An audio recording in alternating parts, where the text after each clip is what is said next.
Hello, folks. Welcome to Between Awesome and Disaster. This is your host, Will Carey. Thanks for tuning in. I appreciate you being here. Today on the show is someone who's been a key fixture in my life for the past 10 years that I have been a comedian in New York City. Today I'm talking to the owner of the Creek in the Cave in Long Island City, Queens, Rebecca Trent. If you are not familiar with the Creek in the Cave, it's what I think is a pretty pivotal part of the New York City comedy scene. It is the venue that if you want to get on stage and do comedy, that is the place that you can go and do it because they've had free open mics every night for as long as I've been there.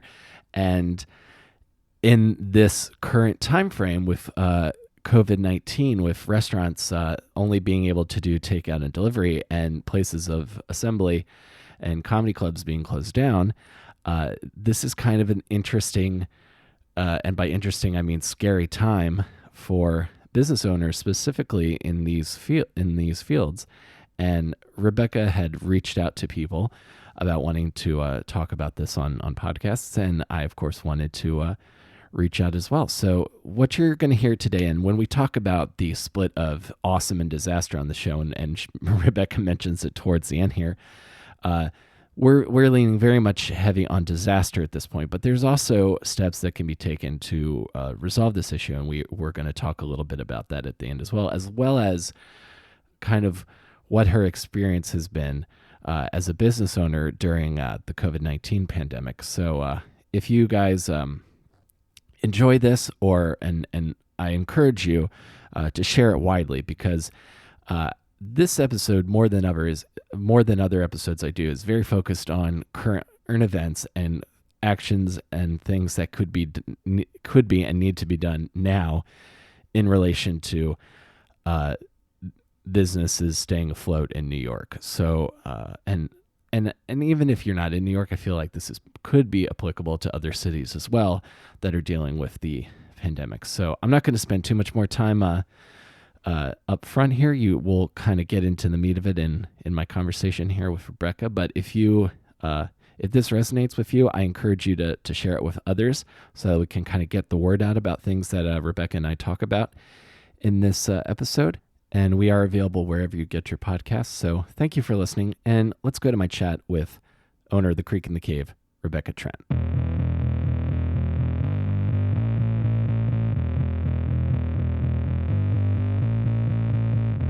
Yeah, I've had to, along with a couple of my other friends who do podcasts, very quickly figure out multiple different ways to do stuff remotely. So apologize for that. Oh no, don't worry about it. I'm surprised at how quickly we took over Zoom. It seems like they're the only ones that are making anything during this. Yeah, I've heard the word Zoom like 3 to 4 times an hour for the last 2.5 weeks. Right? It's crazy. I'd never heard of it before, and suddenly everybody knows about it. Yeah, exactly. I wonder if they're all in their like working from home offices just high-fiving this. They have to be. This situation, yeah. Right. So I wanted to. The first question I've been asking everyone is I do a quick mental and physical health check, because I imagine you being a restaurant and a venue owner, I feel like you're sort of on the front lines of this pandemic right now. Well, certainly not in the way that medical professionals are, but yeah, I mean, I'm doing deliveries myself. I'm some days I'm in the kitchen making the food myself. I think that probably for the remainder of this time, we'll likely open back up tomorrow or the day after, and we'll just start doing activity kits, like build your own fajitas, build your own tacos, because mostly the people that are still ordering are people in the neighborhood, families in the neighborhood. Yeah, that makes sense. I've had a couple places up in Astoria have done that. Several of the Asian restaurants on Broadway have come up with quick, buy a big bag of frozen dumplings or frozen whatever. You can basically do it yourself, I guess. Right. Because kind of have to adapt or die in this moment. Sure, but I think that also like a lot of the things that we're sort of discovering is that a lot of parents are being quarantined alone with their kids for the first time in a long time. Mm-hmm. There's a lot of dads whose, the moms are nurses, the dads are doctors, and so it's a single parent household for the time being. And they need activities to do with the kids to keep them inside and to keep them from going insane. And, this isn't a suburb. LIC is, these apartments are not large. So, everybody's really right on top of each other. So having activities and things to do are helpful. Sadly, a lot of our kitchens are very small. My kitchen can only hold one person at a time. And I feel like I have never done more dishes than I have in the last week. It's insane. I imagine so. So the creek is you're effectively running the creek solo right now. Is that what I'm understanding? So right now, my boyfriend and I are doing deliveries. Jamie and I are running counter, and then Aldo and I and Jamie are working kitchen, depending on who's available and when. We have not had any of our employees who took public transportation have not been in the building for probably 3 weeks at this point. Mm-hmm. I don't know if you remember what was going on leading up to this, but I actually came home from Houston on the 7th, the Monday or the Sunday prior to the lockdown. So when I came back, I kind of had a good idea that this was going to get real serious, real fast, and so we started asking folks to start biking in and stuff like that very early on. Mm-hmm. I don't know, but I'm starting to feel a little weird about asking one of my employees to come through because he's riding all through Queens, and Queens has been hit really, really hard. Yeah. Elio and I are in the building, so our level of exposure is very limited at this point. And Jamie lives right across the bridge in Greenpoint, so she walks to and from, and it's really not that difficult. So I think that what will likely happen and for the immediate time being is that we'll just have it be the three of us, and just see if we can hold up with demand and start donating food if it looks like it's going to start to go bad, and make sure that the inventory is going to the right place. If it can't go into customers' mouths, it's got to go into somebody's. So, all of that. And there's a tremendous amount of effort going on in my neighborhood. LIC Relief, Little Chef, Little Cafe, and New City Hope, one of the local churches. They're all working together and working with local small businesses to create grab-and-go situations for people that are destitute.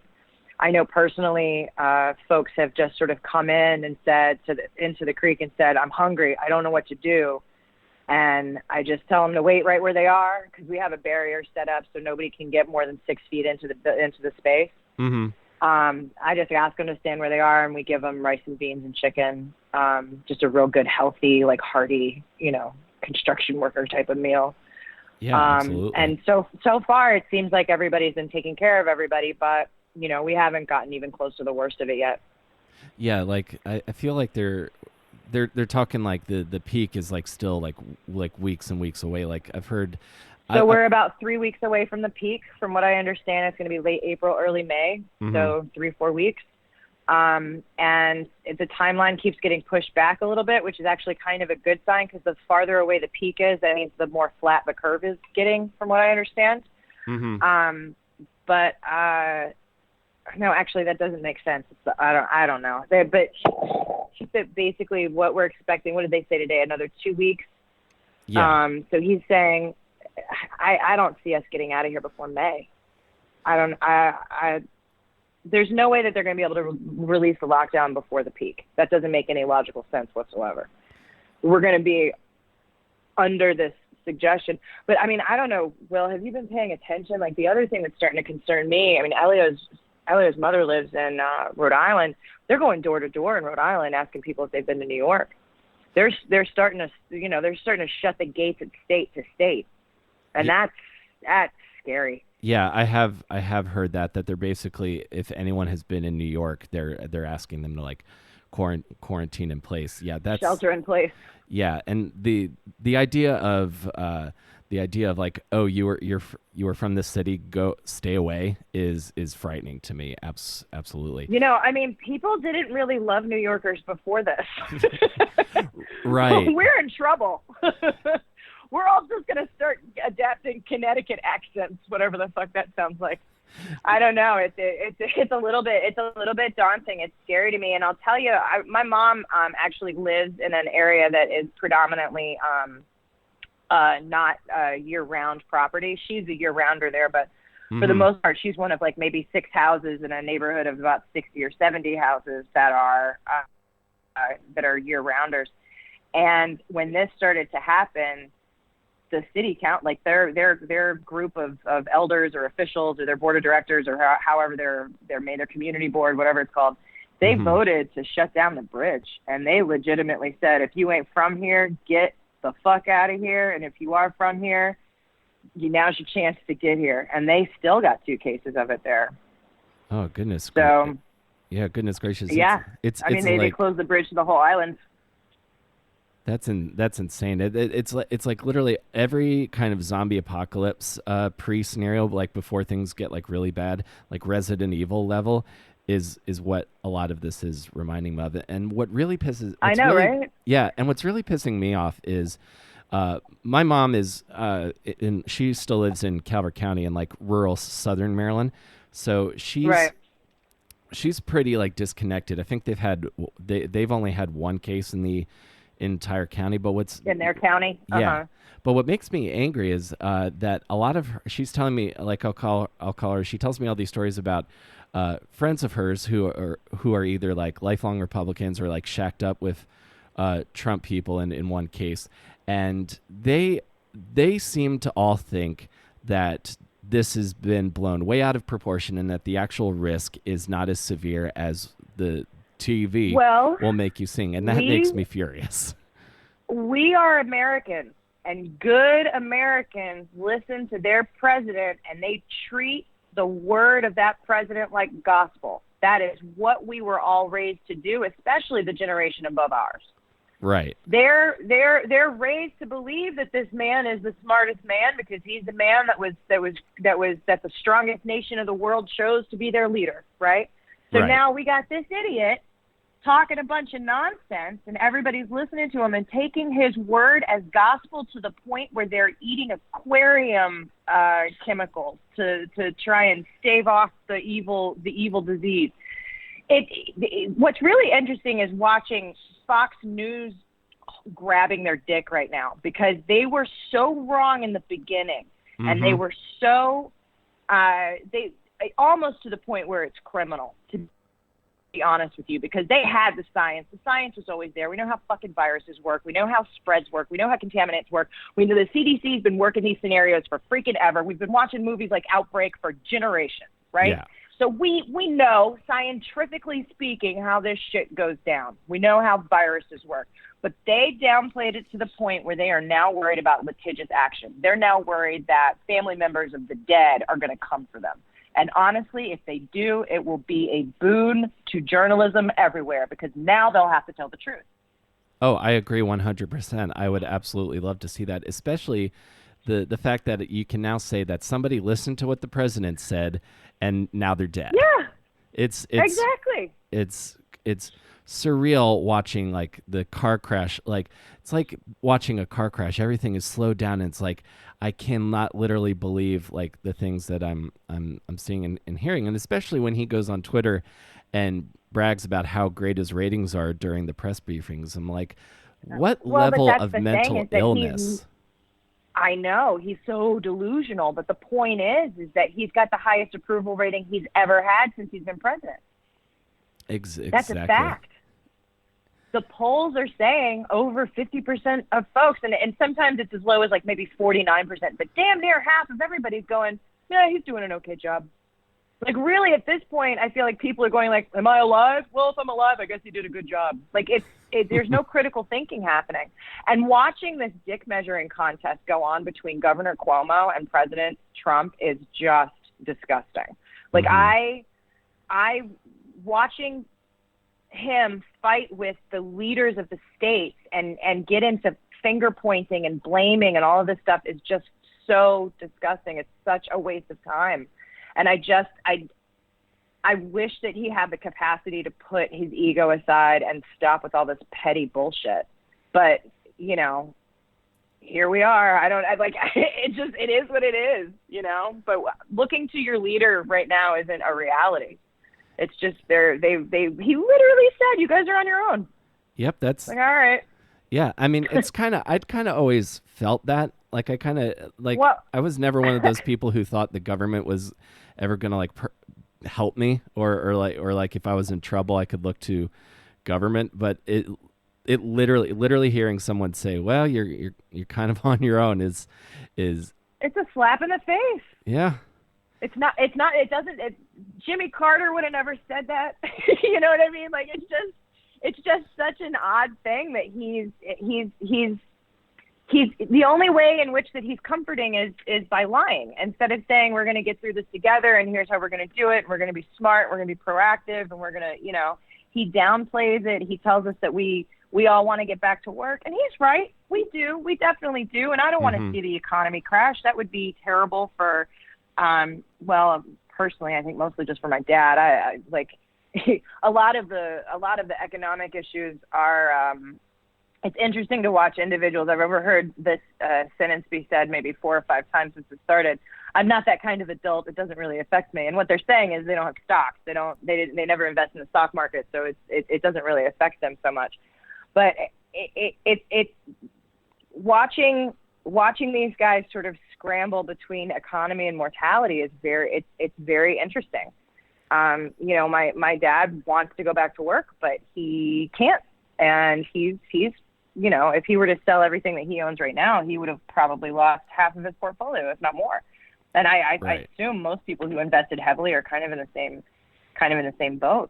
And so, I feel for them. It's not without a measure of empathy. Like, he's a semi-retired fella. He's scared that his, what he's going to have left to live on is going to be significantly less than what he expected. And I feel sorry for him, you know what I mean? But at the same time, as a small business owner, like, who is considered essential, so I'm quote unquote allowed to be open, but also like not sure if ethically I should be open. Right. It's really hard for me to like boo-hoo that situation, because it's like, shit, I didn't even have money to put in the stock market. So yeah, that's not affecting me.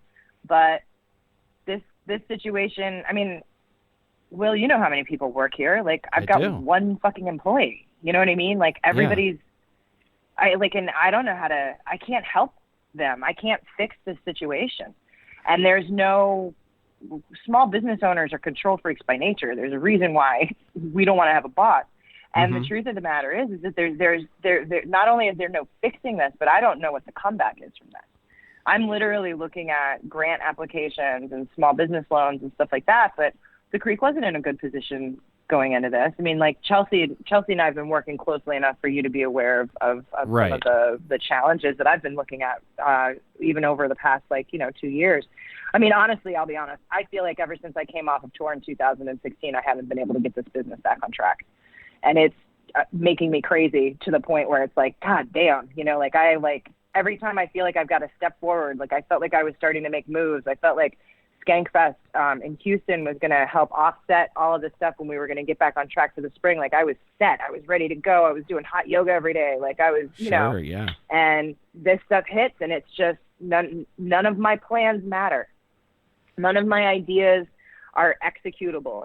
I went online a couple of days ago, just started asking everybody, like, okay, like, let's do a Creek Awards, and we'll try and do it in the summertime. And then I got to do some kind of like baby festival, like a one-off festival in July. Let's start planning that.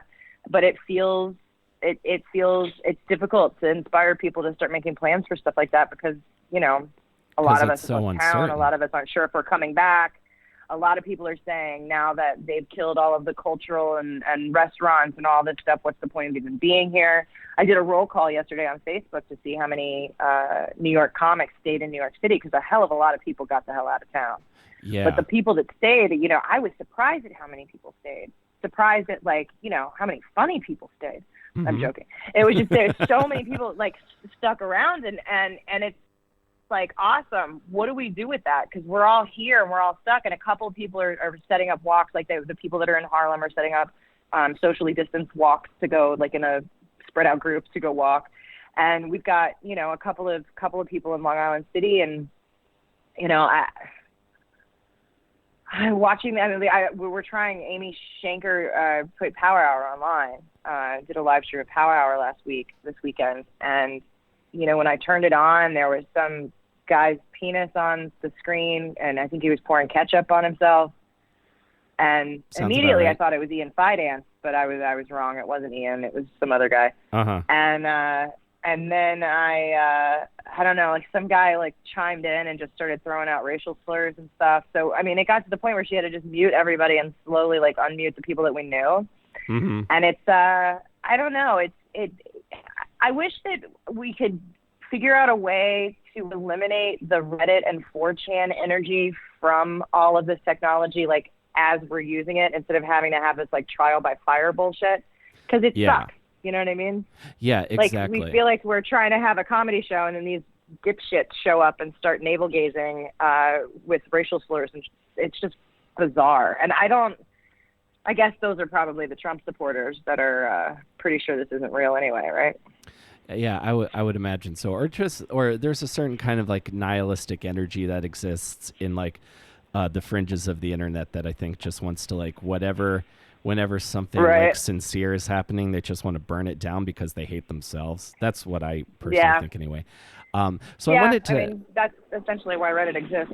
Yeah. So I wanted to ask you, because we're touching on a few of these things here, because I feel like the Creek is specifically in this axis of two really vulnerable areas right now, and that being our restaurant, and then also live comedy venue, which I've started like.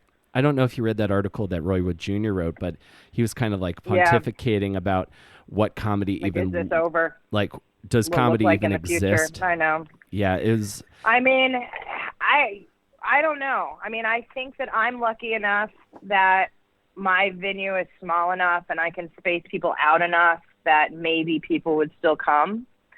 Mm-hmm. But if we had 20 people in that audience and everyone was spaced 6 feet apart from each other, it's not going to sound the same. It's not going to feel the same.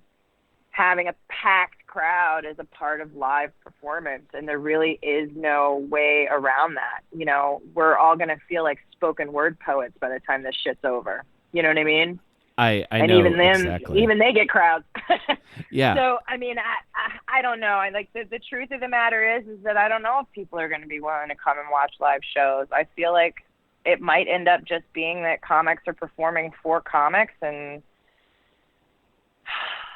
I don't know. Well, what do you think? I don't know. Well, I've done plenty of performing for other comics where I would do sure, that that's the saving grace. But, like the Creek can survive off of that. Yeah. We've been doing that for years. Right. Well, because and again, touching to some of the other things you were telling me about, like if people are like, I'm hungry, I don't know what to do, and you're just giving them that hearty, like, middle of the day construction meal. Like, that reminds me, I don't know if I doubt you're gonna remember this, because it's been almost 10 years since I first met you. But when I first got here, I think my first Thanksgiving, because if anyone listening to this doesn't know, the Creek, there's like an orphan Thanksgiving at the Creek every year, and I remember meeting lots of very cool people my first year, like Sean Patton, and I think James Adomia might still have been around.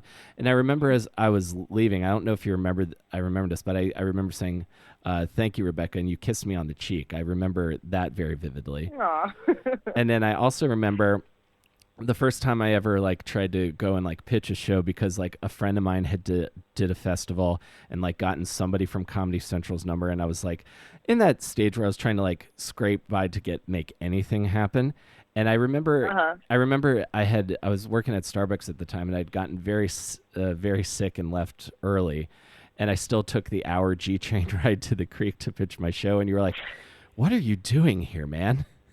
I remember that. You can be sick. It's okay. You could we could do this another day. You don't have to do this now. Go home. And I was like, yeah, okay, I remember. Okay. But then coming to like, because I feel like again, like what is so great about the Creek and why it's such important is that it has that community vibe to it. Like it has that sort of like like Goonie. I well, like Island of Misfit Toys kind of vibe to it, where we're all just kind of. Oh, 100%. Yeah, absolutely. That's part of the reason why I'm a little bit nervous. Part of the reason why I did a roll call. Part of the reason why I'm trying to figure out who's here, because, like, I mean, you and I both know we got a handful of homeless kids that hang out here all the time that are comics. Right. We have a handful of folks that, to be really honest with you, need to have regular access to alcohol or they might die, kind of comics. Mm-hmm. So, you know, and I'm not trying to be like dramatic and weird, but, you know, like coming off of the level of alcoholism that I don't know. I'm nervous that people are going to get sick and stupid and not take care of themselves. And there's so many of them. And there's so many that, like, I feel like seeing them every day was our way of going, like, hey, you matter. It matters to us that you're alive. Please don't fuck this up, you know? Right. So, like, you know, I'm not gonna name names, but there's like 6 or 12 folks that I see on a very regular basis that I feel like if I don't see them, that you're worried. Or if not me specifically, but I mean, like, I feel like if they're not seen at the creek, if the creek isn't a part of their daily life, then you know, yeah, I'm worried about them, because I feel like, you know, like you said, Island of Misfit Toys, some of these people think that it's okay to just fall asleep under bags of ice instead of getting an air conditioner. You know what I mean? Some people are sleeping in rooms that don't have windows. And yeah. I don't know, like, I get nervous because the home life of the folks in New York, a lot of us sort of train ourselves to not worry about the quality of our home life because we're supposed to be out all the time. We're supposed to be doing all the time. This is New York. This doesn't sleep. We're 24 hours a day. Let's do this. Yeah. So now people are home 24 hours a day, and they're starting to realize what a shithole they live in and how unadaptable some of these spaces are, and how some people are living in alcoves and not even proper bedrooms. And a lot of people, like, that's my first apartment in New York. I wasn't living in a proper bedroom. I wasn't living in a, you know what I mean? Like, a lot of people, well, actually I was, but I had friends that came from college that weren't. And, you know, it's not easy to be home. It's not as easy to be home 24/7 in New York as it is in LA or as it is in the suburbs. It's just a different experience, you know? I understand that 100%. If I was having to shelter in place in either of my previous New York City apartments, I would be having a much substantially rougher go of it. It would because oh yeah, no kidding. Yeah, because my first apartment in New York in Sunset Park was effectively a room with a shared kitchen that was split up illegally. And I didn't go into the kitchen because my old roommate's cat would attack me. It was like a dire situation. So yeah, and especially like, and I feel like comics in particular, and especially like comics that are like in that very beginning level stage of being in New York or very beginning level stage of even being a comedian, if you come from somewhere else. And it's kind of like the grind and the like suffering for your art thing, but then having to like just be in your surroundings. Yeah, there's some people I could see not faring well mentally or physically. And, I mean, when comics first move here, sometimes I'm the one who provides them with their first towel. Do you know what I mean? Like, we're really talking about bare bones living, and right. I feel like it's just, I don't know, like I don't know how to, like, what kind of outreach needs to be done, because I'm being asked to take care of my Long Island City community, which I'm happy to do. Certainly, I love Long Island City, but to be perfectly honest with you, a lot of the people in this neighborhood, in the immediate neighborhood anyway, I'm not talking about Queensbridge, but in the immediate neighborhood, sure. A lot of these people are a lot better off than the comics are that I work with. So I don't know. It just becomes a challenge because it's hard to know, like, who to help and when and how. And yeah, I don't know. I mean, like, I'm just really hoping that these kids are going to be vocal when it gets bad and they'll start telling us what they need. You know what I mean? That's my hope. Yeah, I would hope so, because this is not if any of the people Rebecca and I are talking about are listening to this is not a time for pride. If you're hurting, tell somebody. And this is also, like, if you have a sense of pride about it, work it out and trade. Like, nobody's gonna, you know what I mean? Nobody's gonna make you feel like a charity case right now. That's not a real thing. Everybody, you know what I mean? Like, everybody's got, everybody has something of value that they can offer during this situation. So if it becomes a situation like that where you feel like, oh, I just don't want to take, like, there's ways around that. Come on. Yeah. I mean, I've got a Ludison has come in and set up stuff for me. Stevie Lou is still coming through and helping people out. Jamie just walked in the door. We're about ready to knock out the kitchen real quick. Jamie, say hi. Awesome. Hi, Jamie. Good to hear from you. People are still trying to hold it down. You know what I mean? So yeah, and I'm glad to hear that. I'm curious because you were in. I'm curious how the like leading up to the quarantine played out for you, because I know you were in Houston because Skankfest South was getting ready to happen, and then what was That's right. And then what was like the realization that, because I know initially it looked like it might happen, and then what was the conversation around like we're gonna have to move this to September? Well, you know, we had a lot of conversations leading up to it. One of the first conversations that I brought up was like, hey guys, are you paying attention to this? What do you think? And there was a very Fox News-esque response. It was very like, it's just the flu, everybody's going to be fine. I'm overreacting, blah, blah, blah. You know, and then I remember I got on the phone with Charlie Sotelo the day before they said it was that South by was being canceled. And what Lewis and I had, because it was Lewis, myself, Bobby Hutch, and Omar that went to Houston this last go round. And you just dropped a bunch of money. They all, you know, we basically said, as long as South by's happening, then we're happening. We're going to be good. And when South by announced that they were canceling, it was like, shit. Yeah. So, you know, and then ultimately, let's be clear, it wasn't safe for us to do it. Obviously, we couldn't have done it. There was no way. So we basically just wanted to wait until the city of Houston, until Texas, until the federal government, until whoever said whatever they were going to say, because it was obvious that this was going to get locked down beyond what we wanted to do, beyond postponement. Right. So we immediately got on the phone. 100% of our vendors are back on board. I think we maybe lost two artists, maybe three, that haven't at least verbally said that they're available. And I feel like getting an extra 6 months to build the festival is, in a way, kind of a gift. Just, you know, we get to do that much more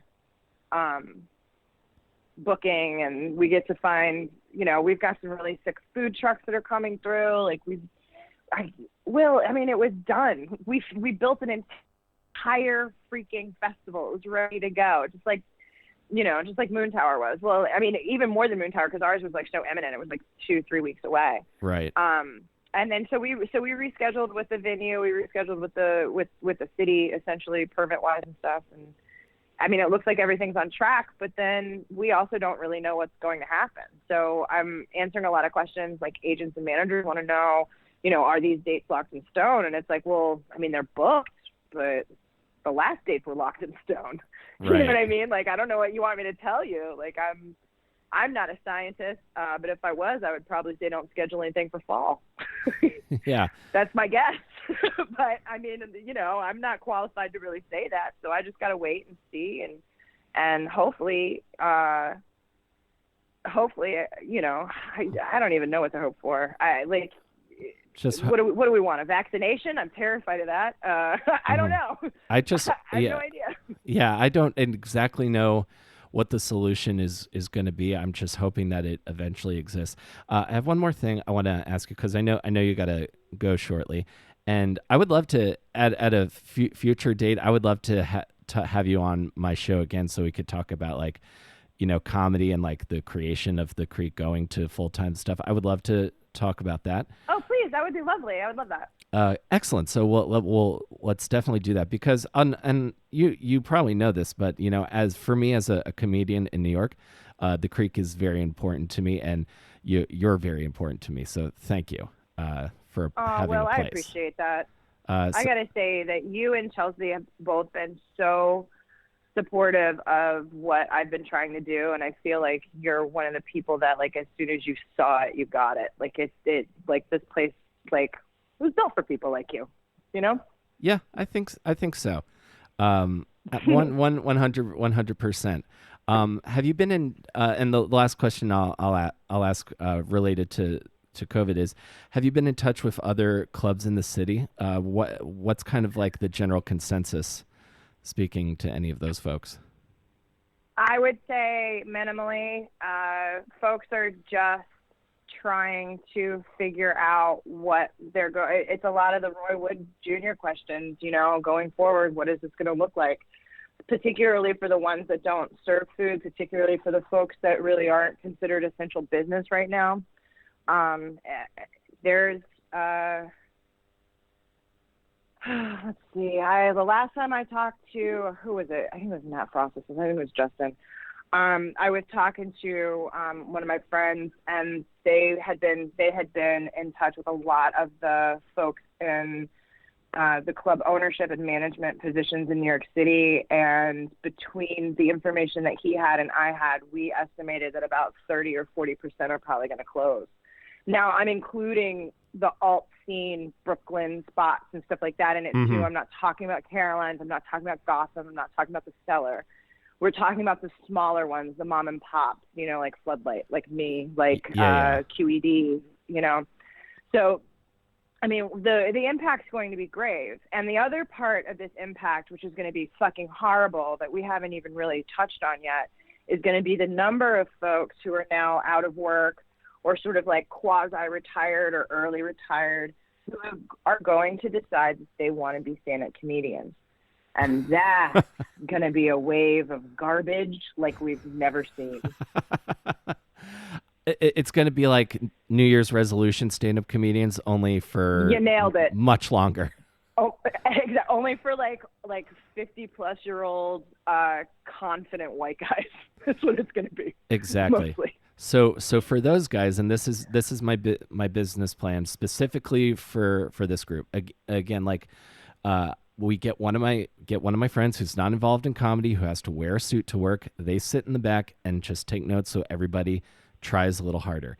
And then and I think it was Justin Williams that tweeted this. If anybody says, so what else have I got here on stage, or just throws out a premise with like there's something there, right? Automatic ban for 6 months.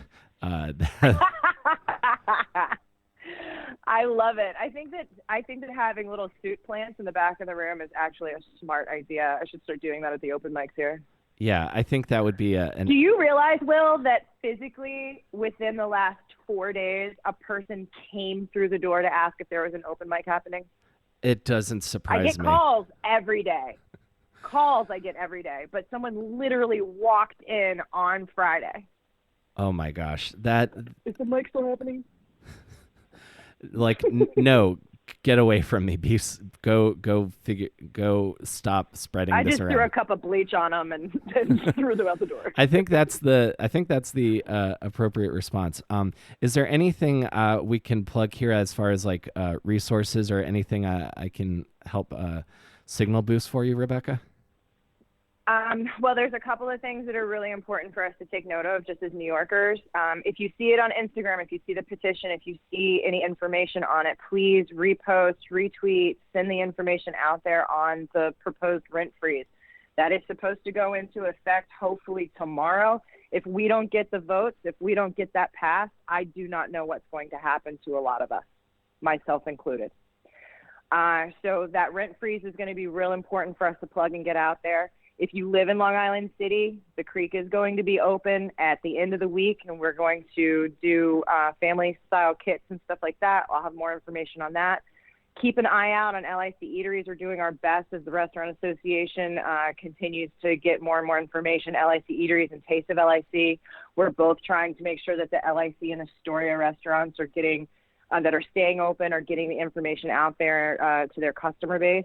And for the love of God, do not order on Seamless or Grubhub. Call the restaurants directly. Those monsters take 30% of the money. They cover none of the sales tax. It costs us so much money to use those third-party apps, and I get that they're easy, but calling us saves us so much, and it's going to be the difference between some of these restaurants being able to stay open or not. Alrighty, yes, that 100%. I once I realized that, I think because of one of your posts, I'm like, I'm calling. I'm going to like restaurants' websites if they can order through there. That's excellent. Every chance I can get. And Thank you so much for Rebecca. I really appreciate you taking the time to talk to me, and I look forward to getting to do an episode where we can kind of talk about comedy and stuff we like in lighter times, which I hope are sooner rather than later. A different kind of awesome and a different kind of disaster. Exactly. This is the disaster portion, and then the awesome one will be next time. We'll do the awesome portion later. Excellent. Okay, great. Well, thank you so much for having me on, and I look forward to being able to be at least 6 feet away from you, but eye to eye sometime soon, since we're in the neighborhood. Absolutely. The feeling's more than mutual, Rebecca. Thank you so much, and I'll talk to you soon. Okay, great. All right. Bye-bye. Bye-bye.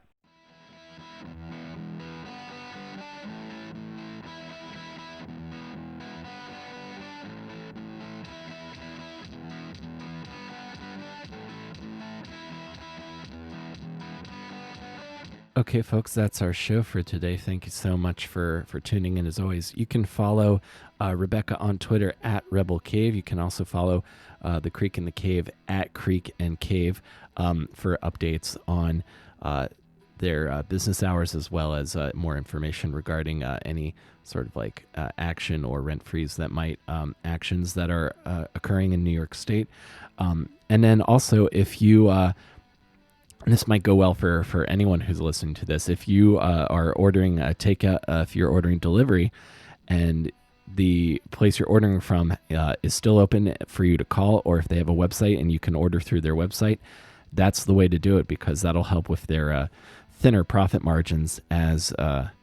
Because I learned recently how thin the profit margins are in restaurants, reading an article about Tom Colicchio's restaurants. So if you're able to call or go through a restaurant directly and don't have to use Seamless or Grubhub, that'll be the way to do it. So thank you guys again for listening. If you enjoyed this and feel like someone you know needs to hear this, we are available wherever you get your podcasts. I also have over 130-something other episodes for you to listen to. And I also want to give a shout out to my supporter on Patreon at the awesome producer level, Mary Beth Mooney. Thank you so much. I really appreciate your support. And I hope you guys are staying safe. And if you're able to, I hope you're still supporting local businesses and keeping in touch with people that you care about, because that's going to be one way that will stave off a few more weeks of quarantine. So thank you guys for being here, and I will see you next time between awesome and disaster. Stay safe, everybody.